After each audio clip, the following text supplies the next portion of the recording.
Yo en general no me gusta usar la palabra paz, porque es una palabra, a mi juicio, un poco equívoca.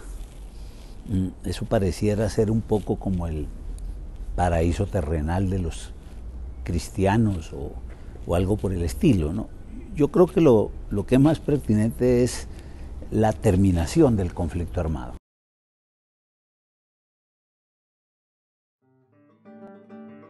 El conflicto es natural a la vida en sociedad.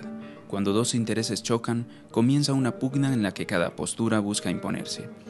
En Colombia, el conflicto representado por dos posturas antagónicas, la de las guerrillas de extrema izquierda y los gobiernos de derecha, ha llegado a un punto de tensión tal que los involucrados en él no encontraron otra salida que la violencia. Para ponerle fin, se ha intentado en muchas ocasiones cesar la guerra, y una de las fórmulas usadas ha sido la negociación. La negociación es una metodología de resolución de conflictos que requiere que las dos partes enfrentadas se sienten y discutan sus demandas. Para lograr llegar a consensos se generan agendas. Estas pueden ser abiertas o cerradas. Las abiertas se preocupan por problemas estructurales del país, el modelo económico, político, social y cultural. Las cerradas son las que resuelven los problemas derivados exclusivamente de la confrontación armada: desmilitarización, dejación de armas, justicia. Estas agendas buscan llegar, en síntesis, a una etapa en donde el conflicto deje de resolverse a través de las armas. Esta etapa se llama posconflicto, que a su vez puede ser armado o social. El armado es un momento en el que no se usa la violencia para conciliar las contradicciones, mientras que el social tiene que ver con la resolución de los problemas que originaron las tensiones del conflicto y el lanzamiento en armas. ¿Será posible la resolución de los conflictos a través de la negociación? Belisario Betancur fue el gobierno pionero en negociaciones de paz. Es muy común recordar que Belisario Betancur, de una manera importante, aprobó una ley de amnistía, la ley 35, adoptó un plan de rehabilitación en las zonas de conflicto que dio origen al PNR, hizo una reforma constitucional de descentralización y por primera vez la elección popular de los alcaldes, creó una comisión de paz y adoptó un reconocimiento de estatus político y una metodología de diálogo con las guerrillas, para lo cual se apoyó en la misma comisión de paz. Todo esto configura una política de paz. Además fue eje de su gobierno, sobre todo desde el inicio, desde el momento que toma posesión. Hay que recordar que la única guerrilla que no tuvo participación en ese momento fue el ELN. Se dieron como un primer intento de un gobierno que empezó a reconocer el carácter político del conflicto armado colombiano.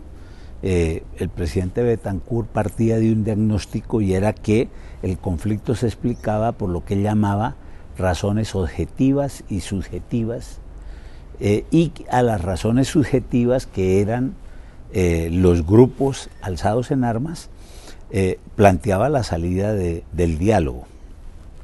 Por eso el presidente Betancur, a través de la comisión con la cual adelantó estos acercamientos, hizo aproximaciones, por un lado con las FARC, por otro lado con el M-19 y el EPL y otros grupos menores.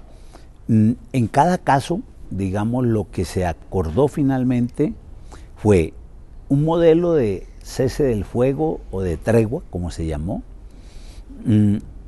bastante mal concebido por parte de todos, y la posibilidad de una agenda que no era tampoco tan precisa.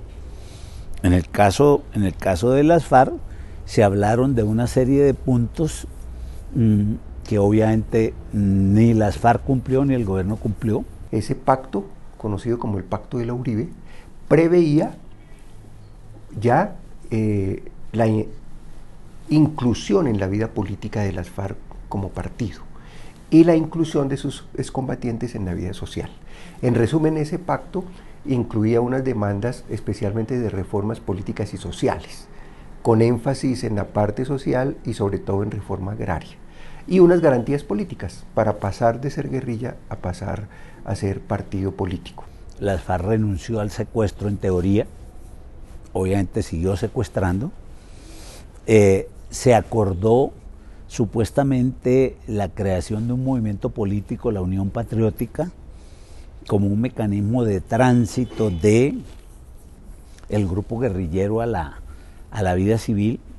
Esto, sin embargo, para muchos analistas que conocen muy bien, incluido algunos que venían del propio Partido Comunista, no era tan claro que las FARC tuviera la decisión efectivamente de avanzar. Bueno, la UP es el nombre simbólico de lo que ha sido precisamente la antidemocracia en Colombia. La UP fue realmente exterminada, no como nos quieren hacer creer porque tenía un origen en un proceso de paz con la guerrilla, no. La UP fue exterminada o se intentó exterminarla porque representaba una opción distinta al Frente Nacionalismo en Colombia. Bueno, yo creo que el genocidio de la Unión Patriótica tiene varias explicaciones. Uno, pues la intolerancia de élites locales y regionales a las cuales la Unión Patriótica le disputaba el poder local, caso de Urabá, de Antioquia, del Meta, ¿cierto? O sea, como la UP ganó algunas alcaldías que tampoco fueron muchas. Yo creo que la presencia de la UP no estaba más allá de 30 alcaldías, pero mira la masacre de Segovia es como la barbarie pues ante la pérdida de un poder político local, ¿no? Y así pasó igualmente en varios municipios del Meta, igualmente pasó en Urabá. Ahora bien, paralelamente se firma otro pacto. Ese pacto se hace simultáneamente con dos movimientos insurgentes.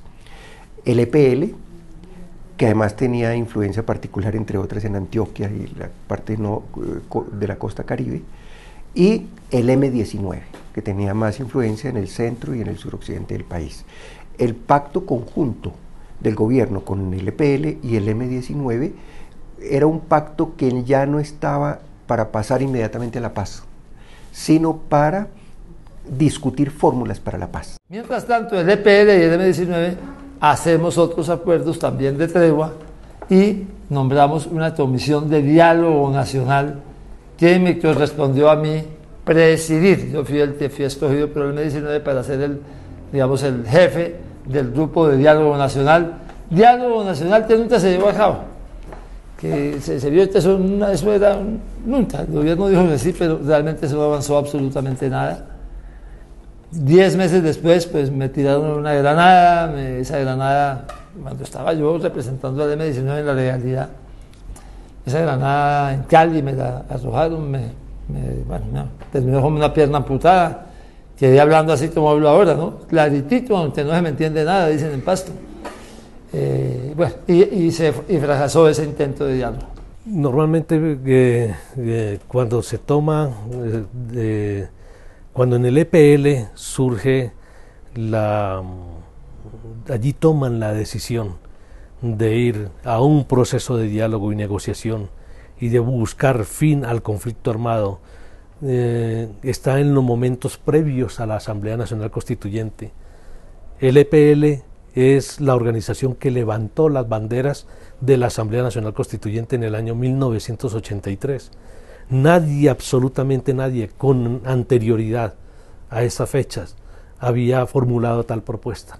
Fue el EPL quien formuló la propuesta de una Asamblea Nacional Constituyente y en cierta forma la estuvo agitando, estuvo peleándose por este escenario. Cuando el escenario empieza a tomar forma, allí crece el interés del EPL, ¿sí? Y ven una gran oportunidad. En resumen, yo digo, finalmente fracasados, pero como experiencias de política pública que formule el gobierno, como experiencias de diálogo político, de consenso y de construir agenda y de construir propuestas que posiblemente hicieran viable la paz. Creo que fue un experimento que dejó lecciones importantes para el país y para los siguientes procesos de paz. El paso del gobierno de Belisario Betancur al de Virgilio Barco significó un crecimiento cuantitativo de las guerrillas que se expandieron en el país. Estas lograron ejecutar golpes fuertes en lo militar. Al tiempo surgió el narcotráfico como otra fuerza opositora al Estado y se fortaleció el paramilitarismo. Todo esto hizo que, en el gobierno de Barco, no se pudiera concretar un proceso de paz. Sin embargo, dejó el precedente del reconocimiento del conflicto como un asunto político que debía resolverse mediante el diálogo.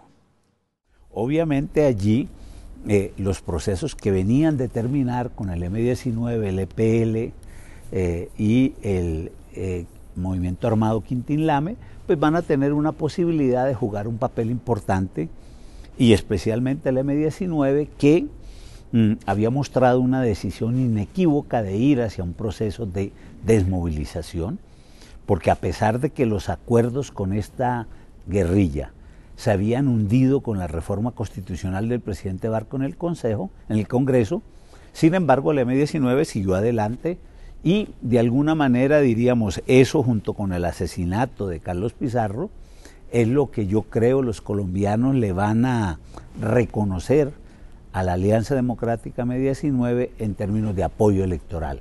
Vino una época muy dura, muy difícil, que fue entre el año 1985 y el año 1990.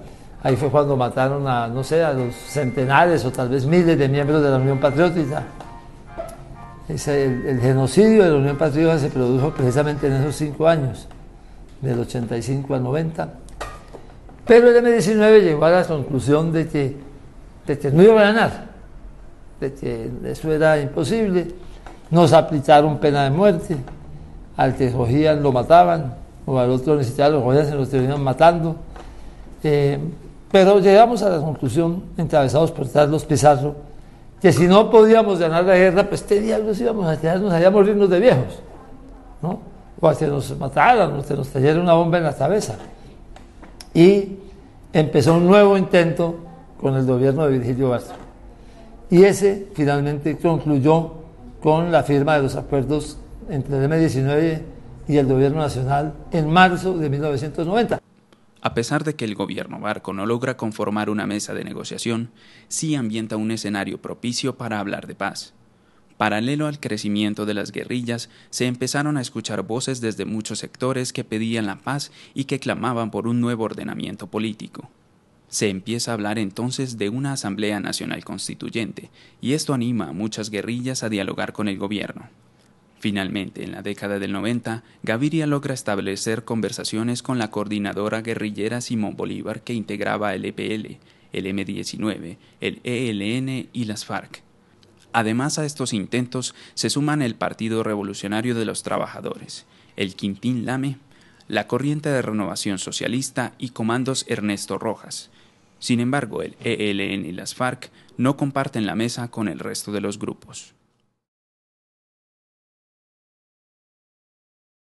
Cuando cobra fuerza la propuesta de la constituyente, eso anima desde luego el diálogo del EPL que venía reclamando la constituyente, y esa postura la comparten 2 guerrillas pequeñas, regionales, que es el PRT en la costa atlántica, Montes de María, que además viene de un desprendimiento del EPL, y una guerrilla regional pero de una importancia muy simbólica, que es el movimiento Quintín Lame del Cauca. Estas 3 guerrillas, paralelamente a la fuerza que toma la convocatoria de la constituyente, entran en un diálogo ya con una postura definida de que si hay constituyente, entran a la vida legal sobre la base de que hay una nueva constitución que sea garantista. Eso llevó desde luego a un proceso de paz entre 1990 y 1991 que produjo una nueva ruptura o diferenciación en la guerrilla, y es que las FARC y el ELN, si bien no se opusieron de manera general a la constituyente, no tenían la misma opinión. Bueno, el Quintín Lame es una guerrilla muy sui generis, es una pequeña guerrilla de tipo indigenista, que no tiene pretensiones de tomarse el poder, ni mucho menos. Ellos se plantean más como una guerrilla que busca defender los derechos de estas comunidades indígenas, especialmente con raíces en el Cauca y el sur del Tolima, y en esa medida, digamos, eran demandas que eran mucho más fáciles de incorporar en la institucionalidad, como efectivamente lo hizo la Constitución del 91. En ese orden de ideas también se da lo del PRT. El PRT es una guerrilla regional, más que guerrilla, una milicia, muy ligada al movimiento campesino de Montes de María, sobre todo en la parte de Sucre. El PRT, al pasar a la vida civil, desde el punto de vista militar, pues es un pequeño pacto de paz, porque es algo menos de 200 milicianos, ni siquiera es una estructura propiamente de guerrilla, y es más un grupo político conspirativo miliciano pasar a la vida política. El M-19 toma una decisión política de manera unilateral, que es abandonar la lucha armada y buscar, ahí sí, en una interlocución con el gobierno, unos acercamientos, unos convenios para poder ser incluidos, ¿sí?, y poder participar en la vida política nacional. En un momento dado hubo unos primeros, pudiéramos decir, acuerdos con el gobierno, una manera de entenderse, pero esos acuerdos no fueron avalados, ¿sí?, por el Congreso en su momento. Incluso fueron desmontados y prácticamente el M-19 se quedó absolutamente sin nada, sin las armas y sin una opción clara de participación. La situación que le viene a resolver posteriormente a ellos la situación de participación es a través de la Asamblea Nacional Constituyente. Vuelvo a decir, no importa tanto lo que estaba en la mesa, que finalmente para el M-19 no había nada en la mesa, nada de lo negociado, unos estolpas por 6 meses, eso fue todo lo negociado. Es bueno leer los acuerdos, es bueno revisar los acuerdos, pero si usted lee los acuerdos que firmamos nosotros en marzo de 1990, ahí no hay nada. Unos estolpas por 6 meses, el resto es paja, un montón de palabras, pero nada de concreto. Y un montón de intenciones y de tarajadas, pero nada de concreto. Pero ¿qué es lo que sí había? Un apoyo ciudadano tremendo. Más adelante, en Caracas y Tlaxcala, Gaviria intentó negociar con el ELN y las FARC, quienes contaban con una ventaja militar sobre el Estado y no tenían la disposición de ceder en la misma medida que los demás grupos guerrilleros. Esa es otra página importante de los diálogos de paz, porque ya consolidados y en general podemos decir que exitosos, aunque con dificultades, falencias, los pactos de paz referidos, M-19, PL y otros grupos menores, hubo un intento de acuerdos de paz, diálogo y negociación en el 91 con las FARC y el ELN. Inclusive en esa mesa estuvo el pequeño grupo que quedó en desacuerdo con el pacto de paz del EPL, la disidencia del EPL, que fue el diálogo en Caracas que luego se llega a Tlaxcala. El ELN participa por primera vez en el marco de la coordinadora guerrillera Simón Bolívar durante el gobierno de César Gaviria en las conversaciones de Caracas y Tlaxcala. Pero yo diría que el ELN va allí más jalonado por las FARC que otra cosa. De hecho, yo creería que el ELN va a ser en la práctica más un obstáculo al avance de esas conversaciones de Caracas y Tlaxcala que otra cosa. Y se le ha considerado una organización menor y los procesos han sido procesos residuales. Cuando se negociaba con la FARC o se negociaba con la coordinadora, la atención estaba centrada en la FARC, ¿se entiende? Y por eso los diálogos de Tlaxcala se rompieron por las mismas confrontaciones entre ellos. Samper es una paradoja. Yo lo digo un poco gráficamente. El presidente Samper tuvo política de paz y no tuvo ningún proceso de paz.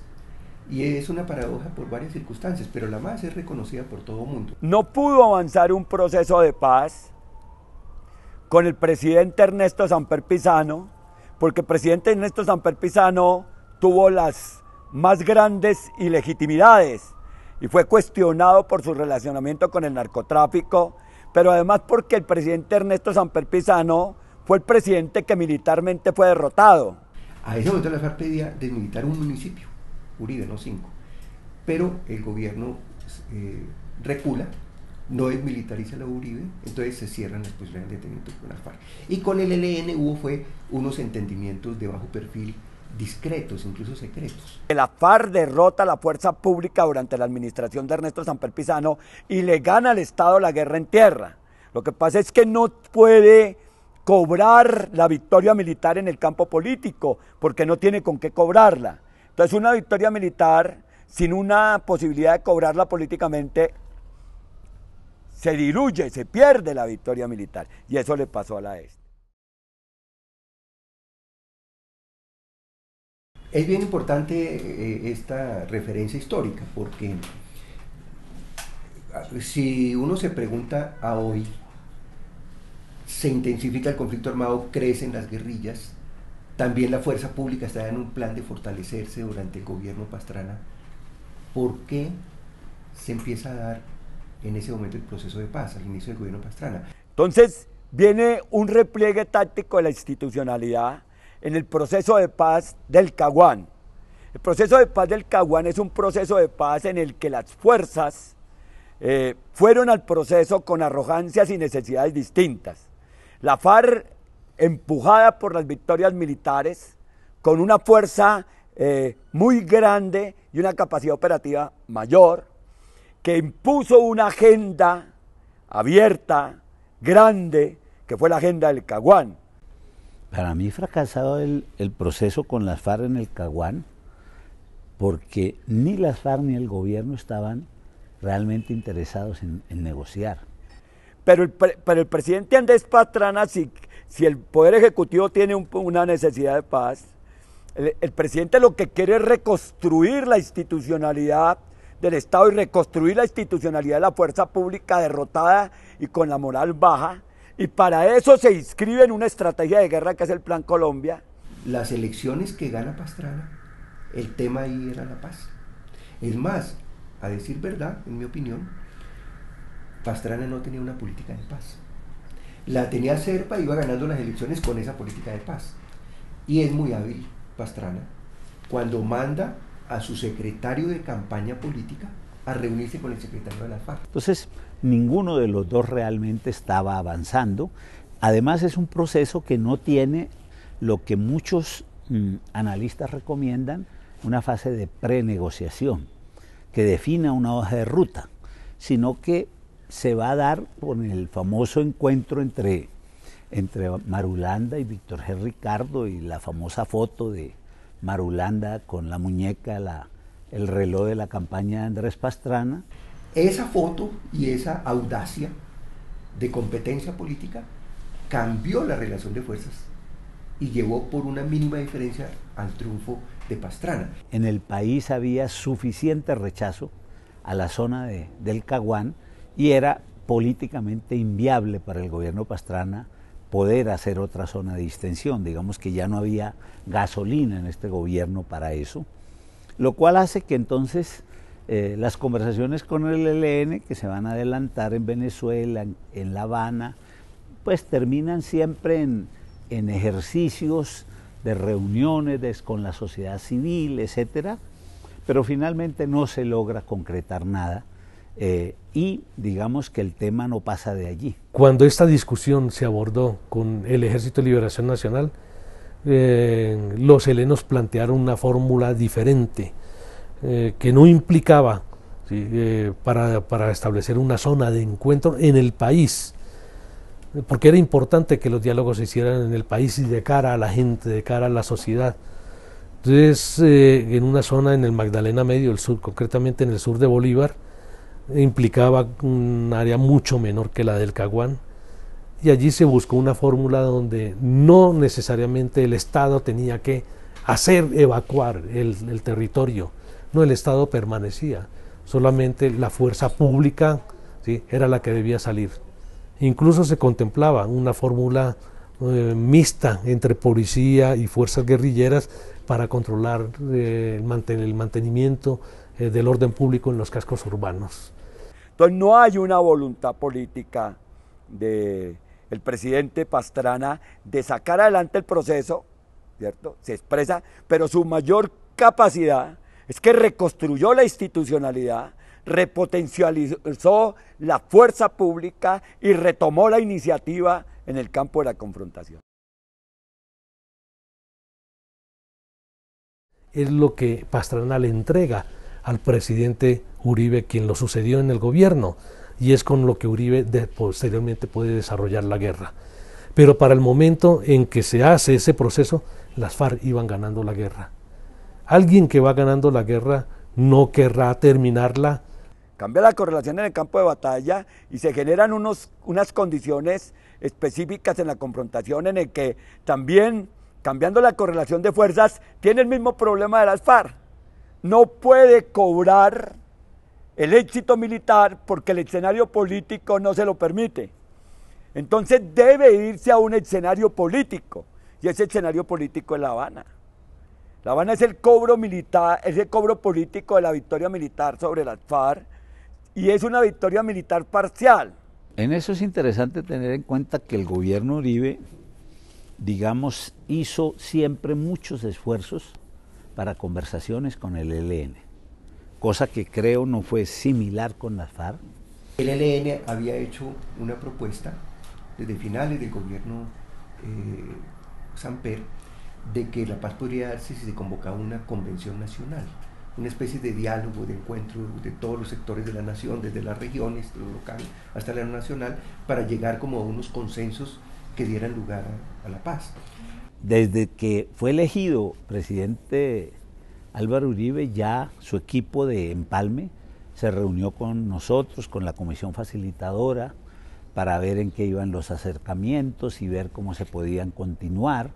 Es decir, ahí había siempre una gran decisión, probablemente con una valoración que en el fondo quizás tuvo el gobierno Pastrana y también el gobierno Uribe, equivocada a mi juicio por supuesto, de creer que como el ELN era una guerrilla más pequeña, militarmente menos importante, era más fácil hacer un proceso de conversaciones. Yo siempre he dicho que no, yo siempre he dicho que es mucho más difícil, porque por un lado la estructura del ELN es una estructura mucho más difusa, a diferencia de FARC, que tiene una estructura jerárquico-piramidal muy clara, donde el secretariado manda y los demás obedecen. Allí hubo un borrador de acuerdo, que se llamó el Acuerdo Base, y estuvo a punto de firmarse a finales de 2007. Sin embargo, el presidente Uribe le hizo unas exigencias inaceptables, a mi juicio y de muchos por parte del ELN. Era que firmar el Acuerdo Base para empezar la negociación en firme, el gobierno les pedía identificarse y concentrarse a todos los guerrilleros del ELN en uno o en unos sitios. Y como es lógico, generalmente la concentración y la desmovilización se hace al final del proceso, cuando ya se ha avanzado en la negociación política. Entonces esto no fue viable, el ELN no aceptó de entrada identificar sus efectivos y concentrarlos, y ante ese desacuerdo ahí murió y se fracasó en ese entendimiento con el ELN. La historia reciente colombiana evidencia unos esfuerzos por encontrar fin al uso de la violencia como forma de resolución de conflictos. Los gobiernos que dirigieron el país entre 1982 y 2010 dejaron como legado metodologías para enfrentar la paz, iniciativas inconclusas, acuerdos firmados, ilegitimidades, arrogancias, polarización, retrocesos y de todo lo anterior, lecciones para el futuro. De todos los procesos anteriores hay que entender que el marco de garantías debe ser sólido. Si hay un partido en la legalidad, hay que brindarle garantías, incluso ciertas medidas que pueden ser llamadas de favorabilidad para que no fracase ese proyecto político de su paso de la insurgencia a la vida política legal.